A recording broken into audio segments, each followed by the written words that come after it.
Olá, minhas irmãs, meus irmãos, que o Mestre Jesus nos envolva em sua paz.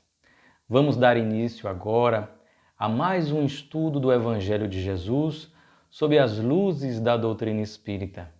E para que juntos possamos fortalecer os nossos laços de fraternidade e as nossas ligações com o alto, eu convido a todos para que possamos, neste momento, fazer a prece que o Mestre Jesus nos ensinou, pensando em cada parte, em cada oração, para que possamos, de fato, estabelecer essa conexão com o divino.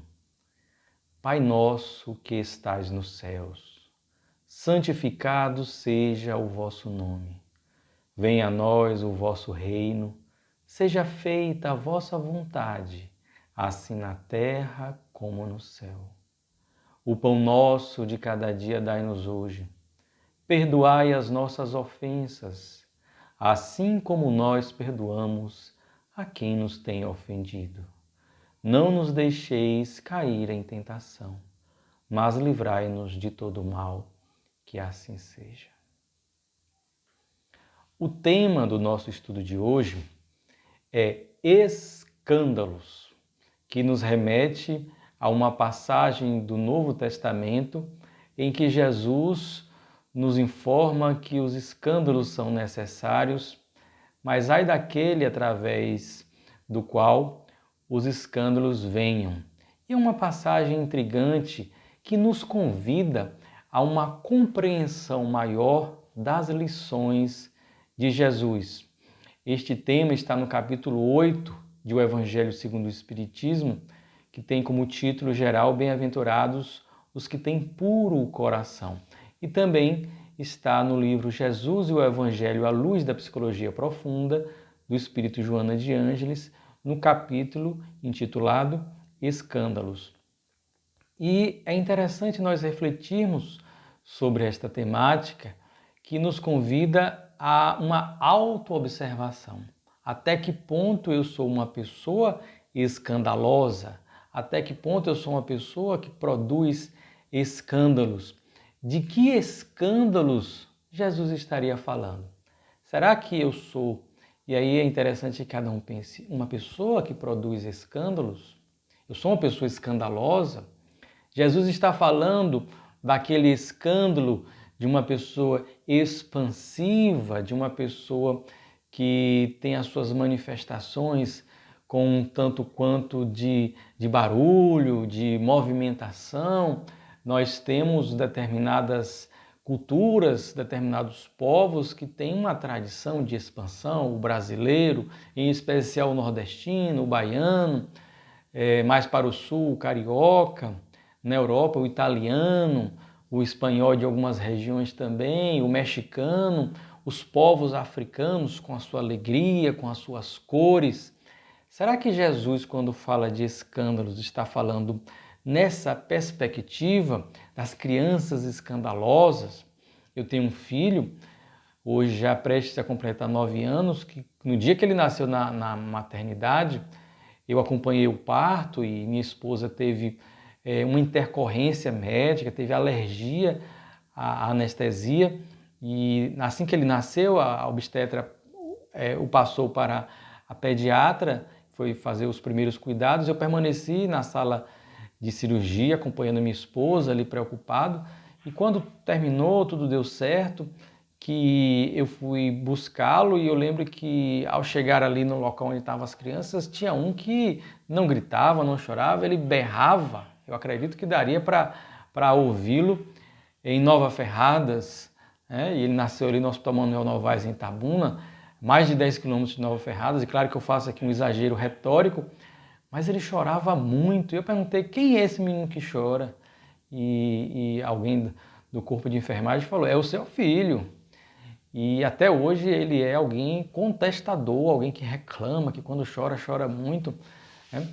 É uma característica. Mas será que é disso que o Mestre Jesus estava a nos falar? E aí nós vamos então recorrer aos textos evangélicos, o comentário de Allan Kardec e também a alguns algumas reflexões bastante esclarecedoras que a benfeitora Joana de Ângeles nos traz na sua obra já citada.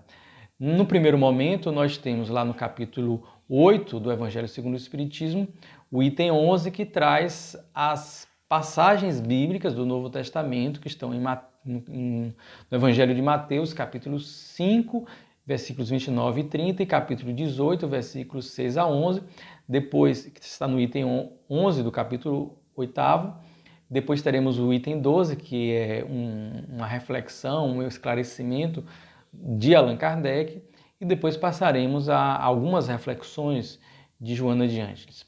Então vamos para o texto. Se algum escandalizar a um destes pequenos que crê em mim, melhor fora que lhe atassem ao pescoço uma dessas mós que um asno faz girar e que o lançassem no fundo do mar. Aqui é uma passagem do Evangelho que dá seguimento àquele momento em que os apóstolos buscam saber quem é o maior, quem deles será o maior e tal. E então Jesus toma uma criança como exemplo e diz que para aquele que quiser alcançar o reino dos céus, aquele que quiser ter um crescimento espiritual, ele deverá se fazer humilde como uma criança, buscar desenvolver esses atributos de pureza, de humildade, de simplicidade que nós associamos à criança. Sabemos que a criança é um espírito antigo, mas ela, naquele momento, nessa fase de desenvolvimento de uma nova reencarnação, tem esses traços da sinceridade, da doçura, da humildade, da singeleza, da pureza de espírito. Então, Jesus coloca como uma condição necessária. Daí porque bem-aventurados os pobres de espírito, porque deles é o reino dos céus. E aqui, como é uma sequência, então ele começa fazendo referência a esses pequenos. E segue. Ai do mundo por causa dos escândalos, pois é necessário que venham os escândalos. Mas ai do homem por quem o escândalo venha. Tende muito cuidado em não desprezar um destes pequenos. Declaro-vos que seus anjos no céu veem incessantemente a face de meu Pai que está nos céus, porquanto o Filho do Homem veio salvar o que estava perdido.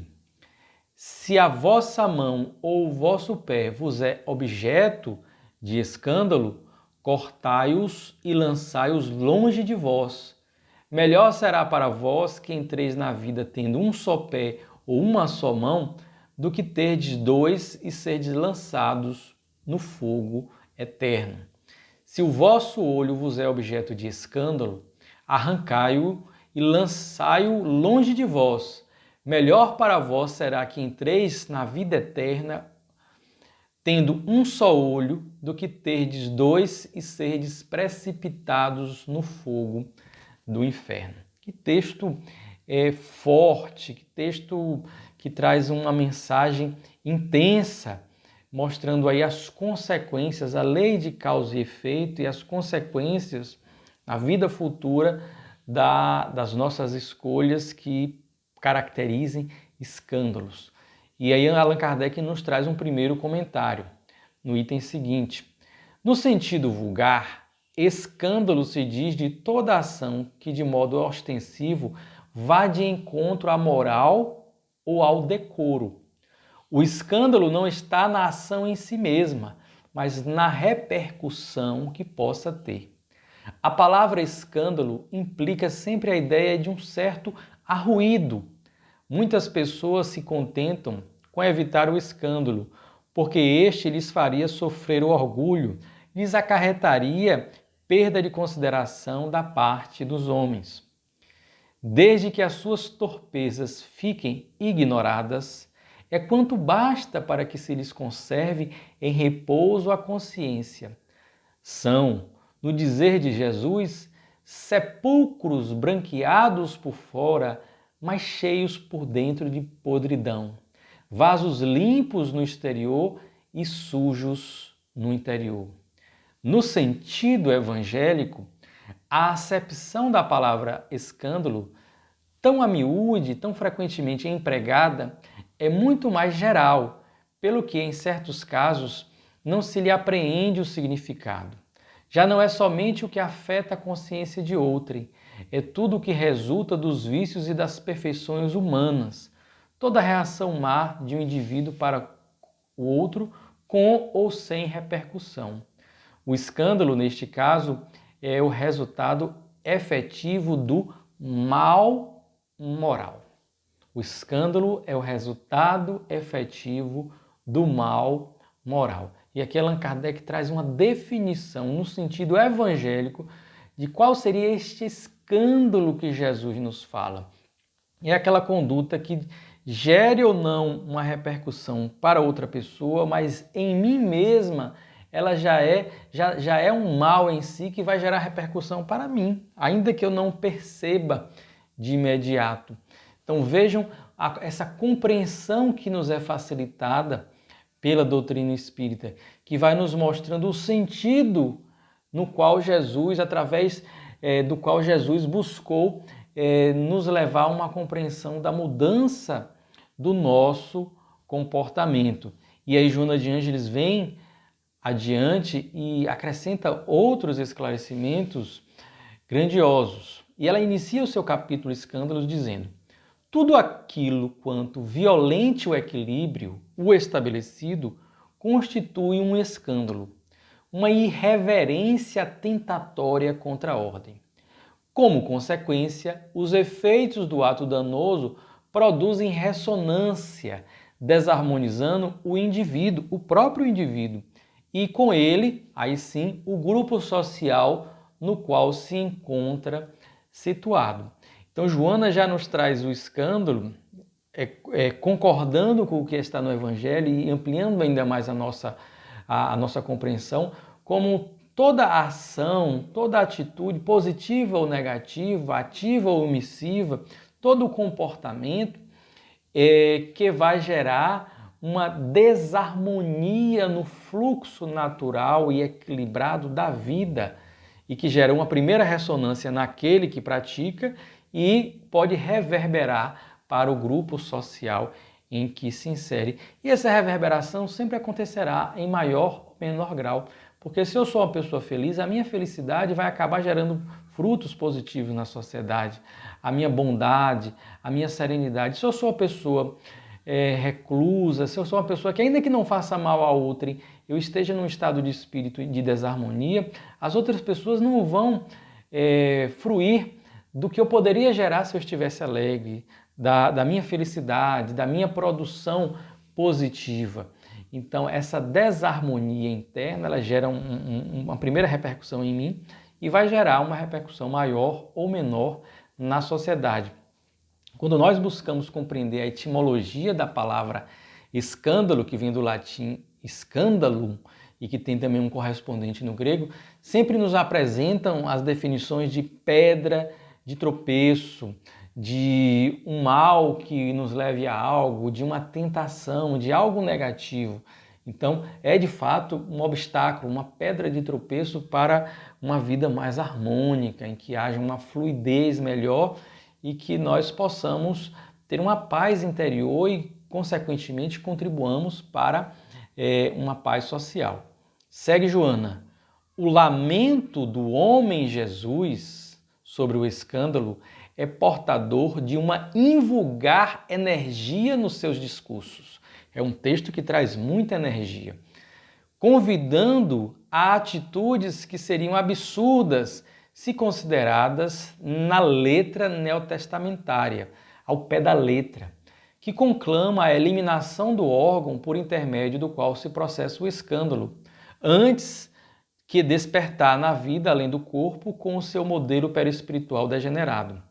Isto porque todas as construções mentais do espírito, antes de atingirem o corpo e o induzirem à ação de qualquer procedência, são decodificadas pelo agente intermediário, ela fala do perispírito, que se encarrega de impulsionar a forma física na execução do propósito psíquico.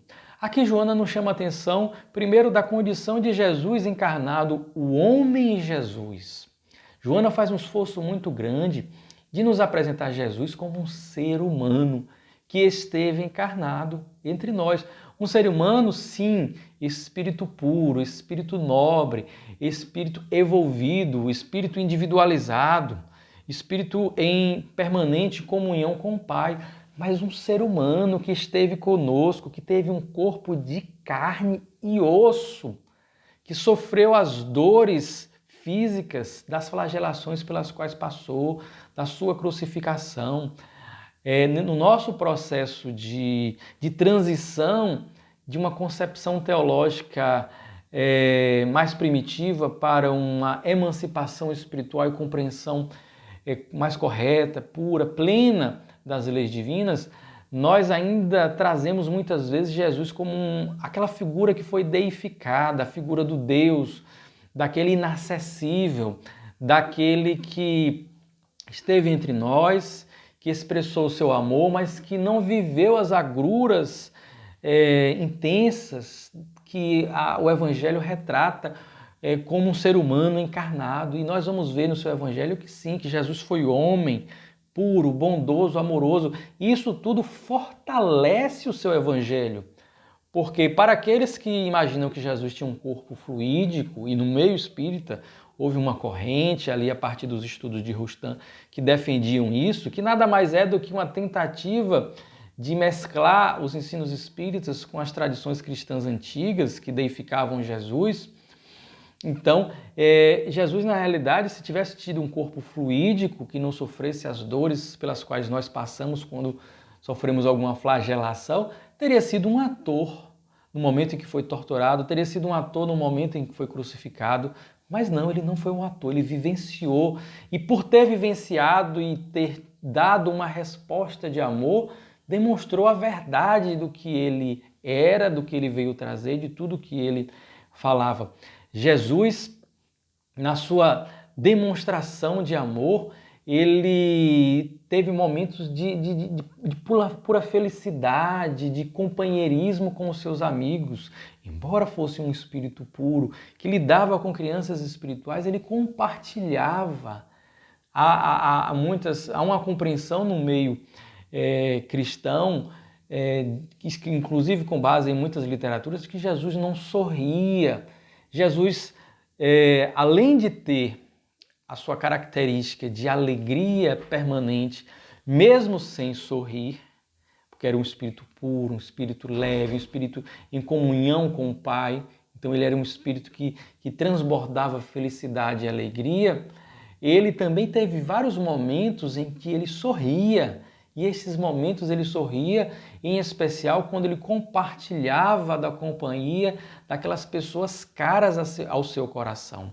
E todos nós somos caros ao coração de Jesus, mas existiam aqueles que houve uma relação mais direta por conta dos compromissos estabelecidos antes de reencarnar, das convivências diretas nas suas próprias experiências.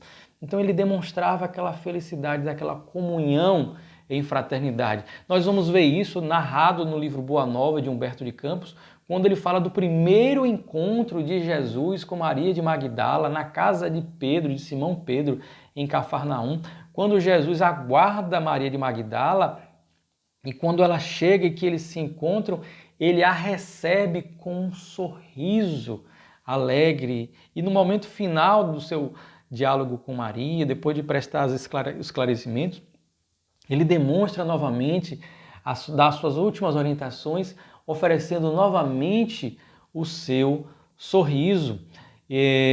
Jesus, em alguns momentos, chorou, e ele chorava, e o choro dele sempre tinha aquela característica da compaixão, da piedade diante da nossa incompreensão, diante dos nossos equívocos, mas em algumas oportunidades ia além disso, tinha um atributo maior que era a empatia, que já é um refinamento dessa compaixão, dessa piedade, que tem esse caráter geral, que nos lembra da condição desse espírito puro, mas a empatia que vai para a relação direta.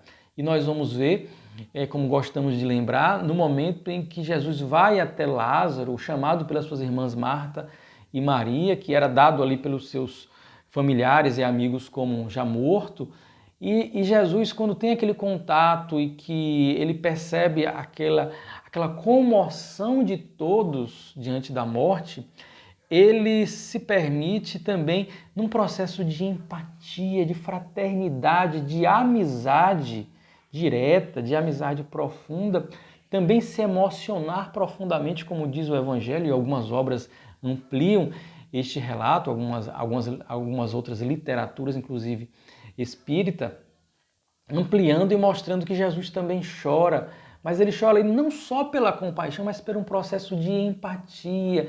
Ele se permite vivenciar aquele momento e, embora sabedor de que Lázaro ainda estava vivo na carne e que mesmo que desencarnasse, era um espírito que estaria liberto, um espírito bondoso, estaria bem, a dor do seu irmão, das pessoas que ele gostava, fez com que ele entrasse em profunda emoção e também permitisse este ato tão grandioso que a divindade nos deu de chorar, que nós ali temos a capacidade de drenar a nossa emoção que está coagulada em determinados momentos. Então, Joana nos ajuda a trazer essa compreensão mais dilatada de Jesus como ser humano e, ao mesmo tempo, que nos permite esse contato com o divino pela sua condição adquirida. Nós ainda estamos em processo de transição de uma concepção teológica que aprendemos ao longo de muitos séculos e agora uma visão ampliada da realidade espiritual. Não é por outra razão que no próprio movimento espírita, em várias casas espíritas e até em obras, na literatura espírita, nós temos espíritos benfeitores que se apresentam como padres, como freiras, alguns deles porque também estão em processo de transição e os seus ensinos estão ainda um tanto quanto mesclados com a sua concepção anterior. Outros já superaram, já ampliaram, como a própria Joana, mas ainda trazem aquela característica de apresentação perispiritual, respeitando o nosso processo de transição, buscando facilitar uma assimilação e ter até uma aceitação maior num grupo maior de pessoas que vão ver um elemento de identificação porque representativo de uma concepção até então que nós seguíamos, e aí nos permite fazer essa travessia, passar por esta ponte, deixando a visão ainda rudimentar, primitiva, ingênua da realidade espiritual e ter uma clareza maior. Mas Joana prossegue nos dizendo, e ali no texto, quando ela fala do homem Jesus, depois ela nos acrescenta outro elemento, mostrando que é equivocada essa concepção de que quando Jesus falava ser motivo de escândalo o olho, o pé, a mão, que nós cortemos na carne.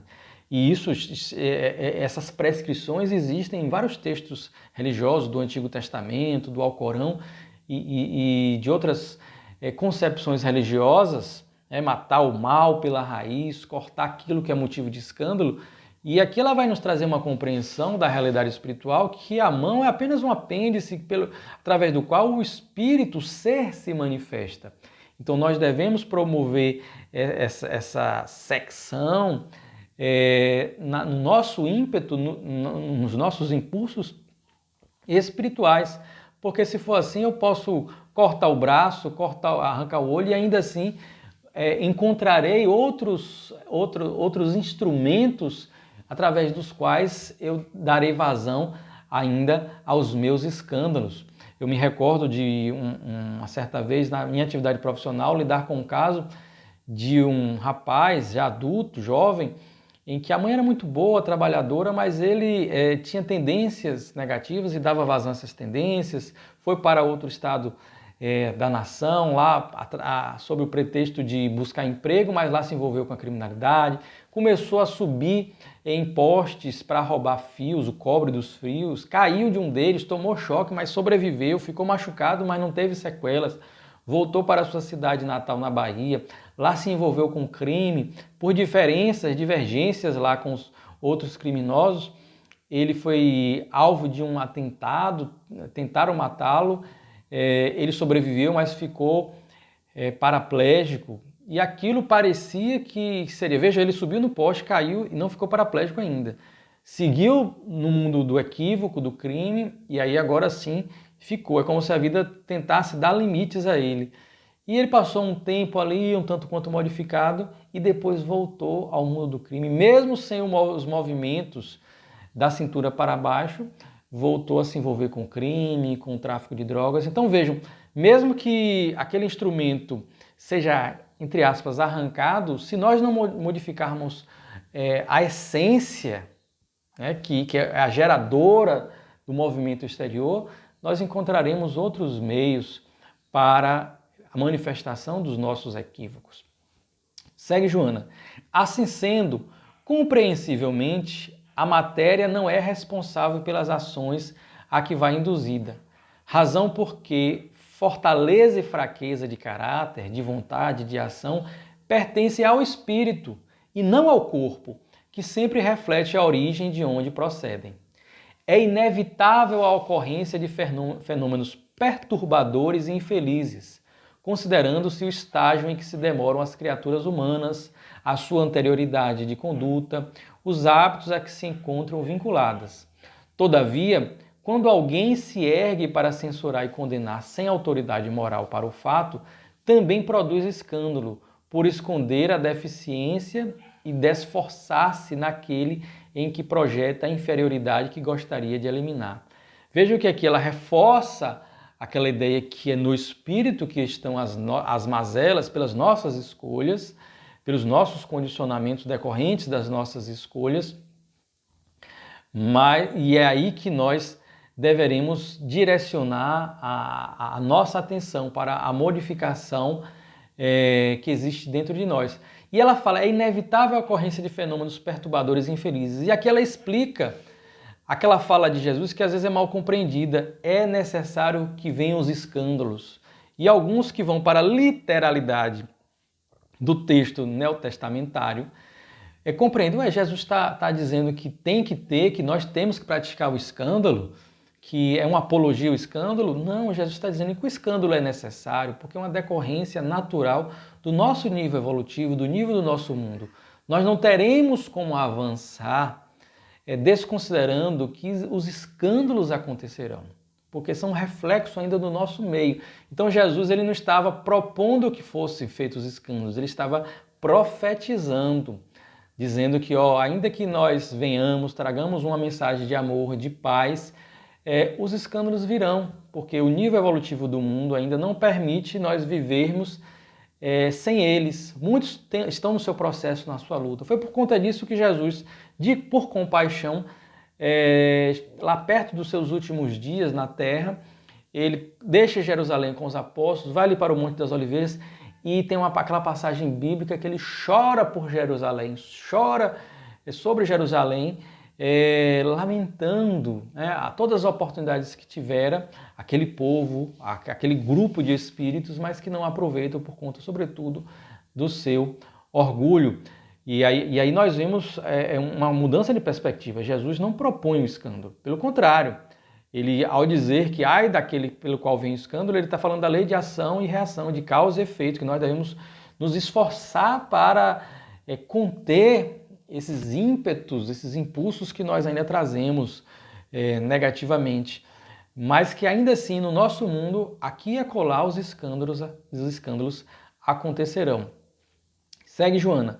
Nessa proposta, encontra-se embutido também o dever que a todos cumpre, que é respeitar as decisões e as ações do próximo, porquanto quem se levanta para impedir o processo de desenvolvimento de outrem, seja por qual motivo for, realiza um escândalo de agressão ao seu livre-arbítrio, envolvendo-o na sua sombra de que então não se consegue libertar. Esse é o sentido revolucionário da palavra de Jesus, em torno da necessidade de autoiluminação para se arrancar do órgão escandaloso, língua, braço, mão e pé. Ela que lembra da necessidade de nós não nos colocarmos numa postura de moralistas, mas buscarmos nos moralizar. Jesus não foi um moralista, mas Jesus trouxe uma moral divina, uma ética divina. E então, olha, tentar desrespeitar o livre-arbítrio do outro, nós estimulamos, nós buscamos contagiar pelo exemplo. Nós, enquanto responsáveis por alguém que está em processo de desenvolvimento, nós temos determinada responsabilidade. Mas para aquele que já alcançou a idade adulta, que tem plena consciência, nós buscamos ajudar, orientar, mas não devemos ter essa postura, que muitas vezes é hipócrita e que nós utilizamos para mascarar as nossas mazelas. Vejamos aquela passagem bíblica em que Jesus e os seus apóstolos são censurados por fariseus porque os apóstolos de Jesus já não mais estavam se preocupando com determinadas prescrições que existiam ali na lei mosaica, sobretudo no tocante à alimentação, no tocante ao jejum. E aí Jesus, percebendo ali a hipocrisia daqueles que faziam essa censura, diz: não é o que entra pela boca que contamina um homem, mas o que sai, porque procede do coração. E ali não era uma lição de que não respeitássemos as tradições ou mesmo a higiene pregada, mas lembrando que de nada adianta eu ter toda uma disciplina em torno de regramentos e rituais se a minha essência se mantém impura. Então eu estou utilizando esse aparato exterior apenas para mascarar o meu interior e acabo censurando o outro por uma conduta exterior, quando na realidade aquele outro já está me incomodando ou porque demonstra um esforço interior. E aí lembramos de uma outra passagem que está no livro também Boa Nova, no capítulo 12, intitulado Amor e Renúncia, em que Simão Pedro, depois da festa das bodas de Caná, onde Jesus transformou, segundo o texto evangélico, água em vinho, a pedido de sua mãe Maria. Veja, ele estava lá com os apóstolos e a sua mãe naquela festa, e ele foi considerado o primeiro milagre de Jesus. Em determinado momento acaba o vinho, Maria vai falar com Jesus, mulher, o que tenho eu contigo? E aí, traduzindo, né, numa linguagem mais do nosso dia a dia, minha mãe, mulher, respeitosamente, o que é que nós temos com isso? Essa era uma questão do noivo, da noiva, de quem produziu a festa. Né? Eu vou para uma festa e acaba o vinho, acaba a bebida e eu, como convidado, é que vou dar conta. Então Jesus fala, o que temos com isso? Não é chegada ainda a minha hora. Mas ali a mãe permanece, então ele manda trazer aqueles vasilhames de água grandes e faz a conversão da água no vinho. Depois, esse episódio que foi testemunhado pelos apóstolos gerou uma certa dúvida em alguns deles, em especial Simão Pedro, pelo fato de Jesus ter transformado, convertido água em vinho, uma bebida alcoólica. E então, no capítulo 12, Simão Pedro e Humberto de Campos, através de Chico Xavier, vai registrar isso, mostrando esse bastidor espiritual que só a doutrina espírita nos traz, desse diálogo entre Simão Pedro e Jesus. E Pedro querendo saber, né, o porquê dessa conversão. E então, temos lá a pergunta de Simão Pedro: Senhor, em face dos vossos ensinamentos, como devemos interpretar a vossa primeira manifestação, transformando a água em vinho nas bodas de Caná? Não se tratava de uma festa mundana? O vinho não iria cooperar para o desenvolvimento da embriaguez e da gula? Olha a pergunta, que pergunta interessante e atual de Pedro, porque até hoje tem pessoas que julgam a condição moral do outro porque bebe, porque faz uso de dessa ou daquela substância. E é claro que nós devemos nos esforçar para eliminar de nossas vidas todos os vícios físicos e morais. Mas devemos também eliminar essa nossa tendência de julgamento e condenação dos outros e muitas vezes nos apegando num detalhe que aquela pessoa traz ainda, que está na sua luta, no seu esforço, ou denotando uma fraqueza naquele ponto, mas que no interior a pessoa muitas vezes tem valores muito maiores do que os meus. Então é uma pergunta muito atual.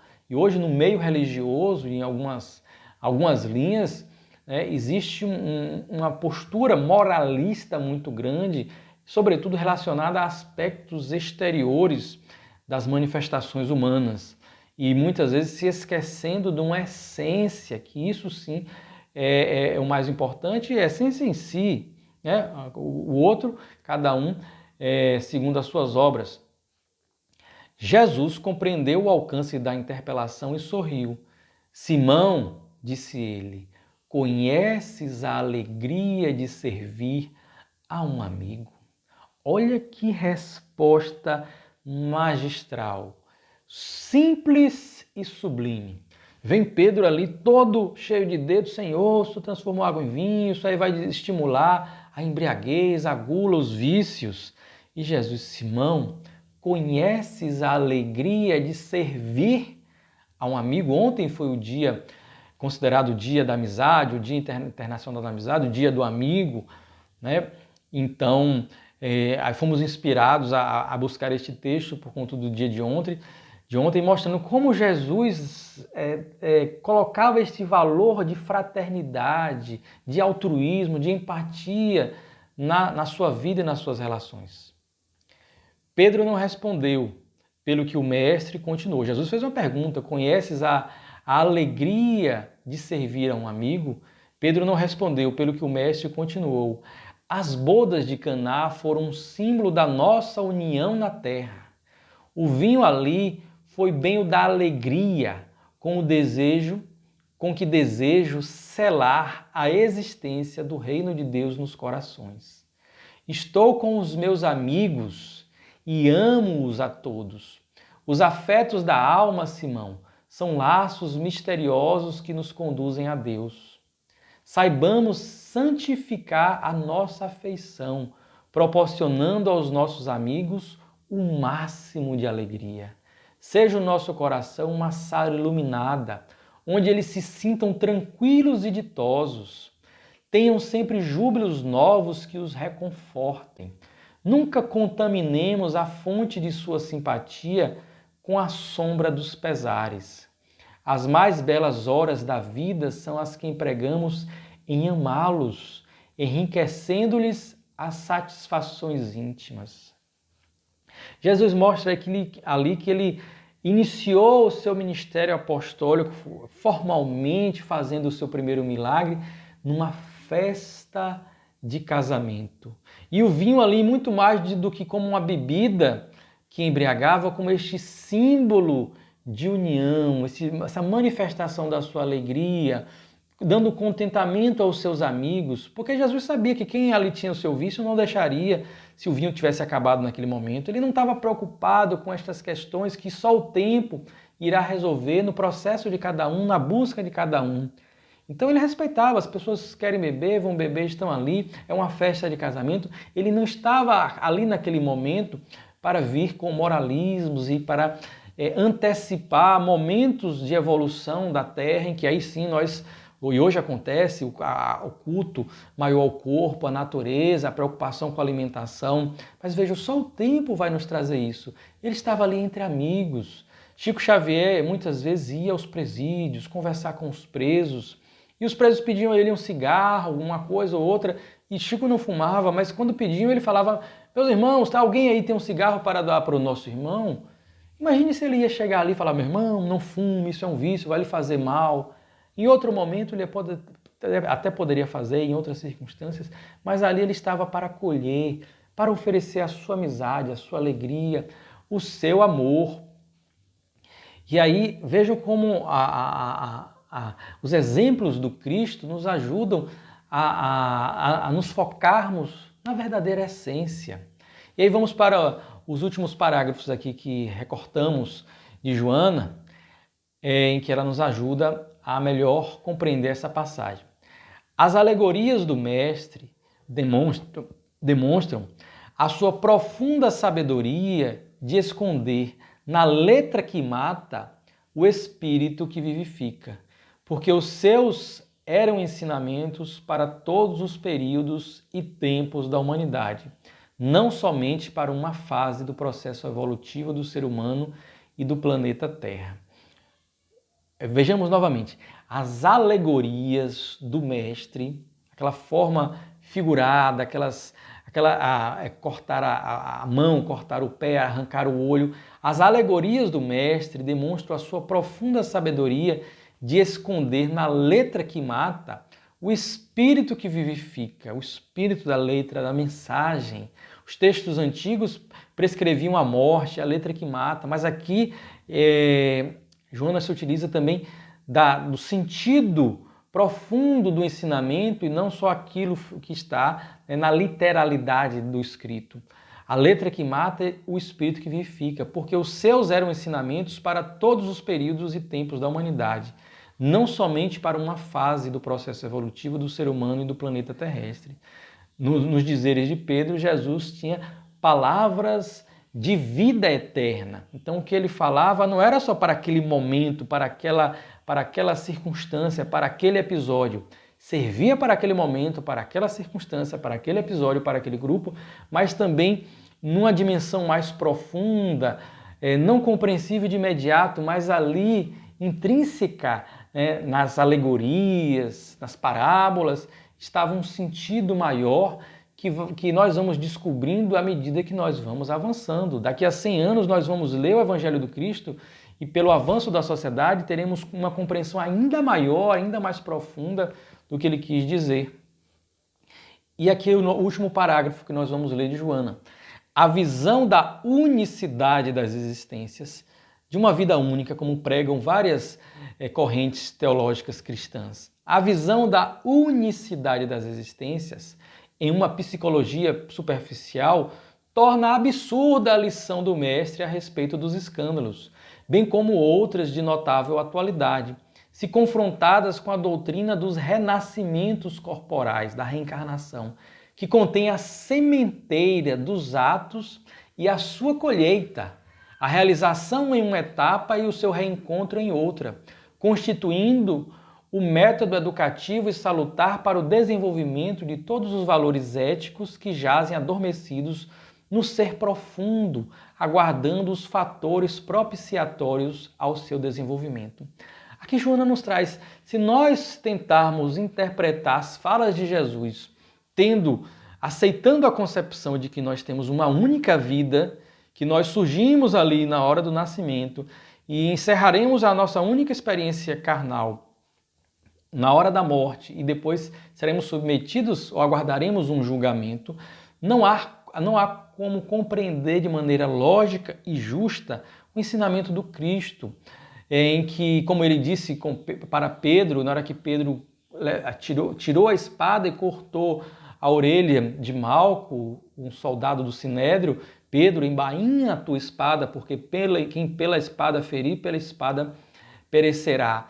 Jesus está falando, quando está falando também de que aquele que produz escândalo, que é preferível cortar o olho, a mão, é prevenir, ele está falando aí das consequências que poderão advir em experiências futuras pelo comprometimento do agente intermediário, o perispírito de que Joana falou em linhas anteriores, pela nossa desarmonia, gerando consequências futuras limitantes.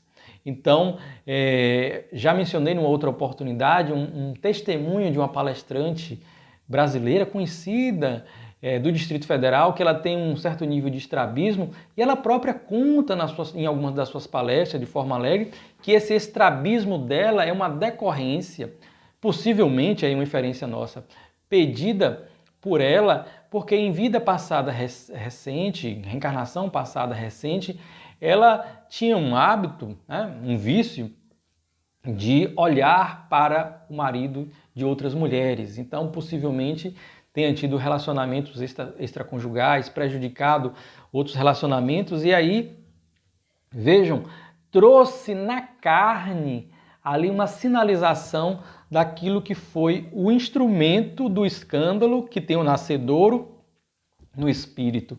Precisaria ser assim? Não, mas muitas vezes, para que a experiência seja mais marcante, nós pedimos, ou então já é uma decorrência de uma série de oportunidades que tivemos, sem qualquer marca no corpo, mas que nós não aproveitamos. E aí vem uma experiência limitante na carne. Joana de Andes disse numa carta psicografada, numa mensagem psicografada por Divaldo Pereira Franco, na véspera do dia em que o Supremo Tribunal Federal autorizaria o aborto de fetos anencéfalos, que ali os fetos anencéfalos, naquela gestação aparentemente defeituosa, eles estão tendo uma oportunidade de reconstrução do corpo perispiritual que restou lesionado quase sempre em razão do suicídio praticado na vida anterior. Então aquilo que parece que é negativo, que é uma falha da natureza, que é uma punição para a mãe e para o pai, ou mesmo para o espírito, é uma oportunidade de reconstrução. Lá na frente ele já terá o seu perispírito reconstituído e logo em seguida terá uma outra reencarnação. O pai e a mãe são pessoas que tiveram de alguma maneira vinculadas ao episódio infeliz anterior ou que se prontificaram a amar muito aquele espírito pelo tempo que estivesse ali no ventre. Então vejam, né, a consequência vem pelas nossas ações. E as nossas limitações, as condições de vida que nós trazemos são sinalizações, muitas vezes, dos escândalos que nós praticamos em oportunidades pretéritas. Então, um problema que eu possa trazer no fígado, talvez tenha sido um excesso com álcool no passado, uma alergia que eu traga ou dificuldade de circulação, pode ser por conta do meu padrão mental, espiritual, de não deixar, não fluir, deixar que a vida flua muito bem, de me cristalizar nas experiências, ou se eu sou uma pessoa que dou muita vazão a uma emoção descontrolada, tenderei a ter problemas cardíacos, de um infarto, de um acidente vascular cerebral. Hoje que acontece muito, as pessoas que estão tendo refluxo. O refluxo fisicamente é o quê? O organismo vai botando para fora algo que está com dificuldade de digerir. E o espírito, o que é que ele está tendo dificuldade? Quais são os sapos que ele está engolindo dele próprio ou de pessoas relacionadas? E que nós precisamos aumentar a nossa capacidade de auto-amor, de indulgência em relação aos outros. A dificuldade financeira de hoje, que mostra uma barreira para ser transposta, sinaliza que o dinheiro na vida passada foi um escândalo.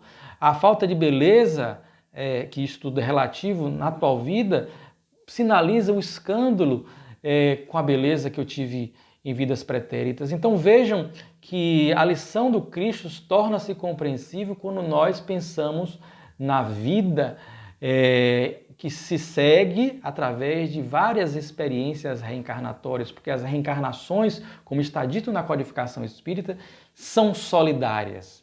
Mas a lei de Deus é lei de amor, não é de punição.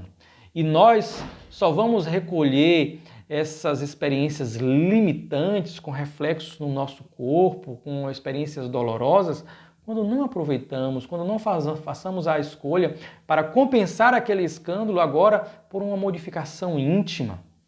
E aí gostaria de encerrar lembrando a experiência de Jerônimo Mendonça, que foi um grande, um destacado palestrante e trabalhador espírita, que nasceu em Ituiutaba, no Triângulo Mineiro, e que desencarnou em 1989, nasceu em 1939.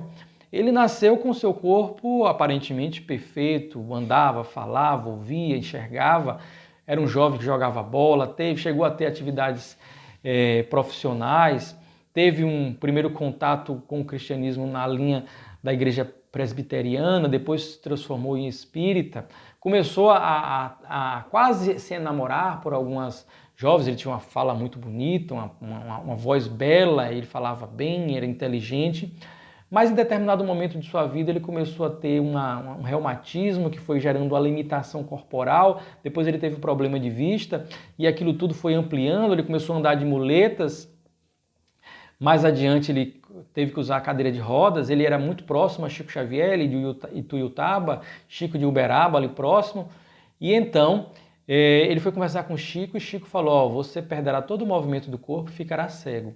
E tome cuidado com a utilização da sua palavra, da sua voz, porque poderá perdê-la também.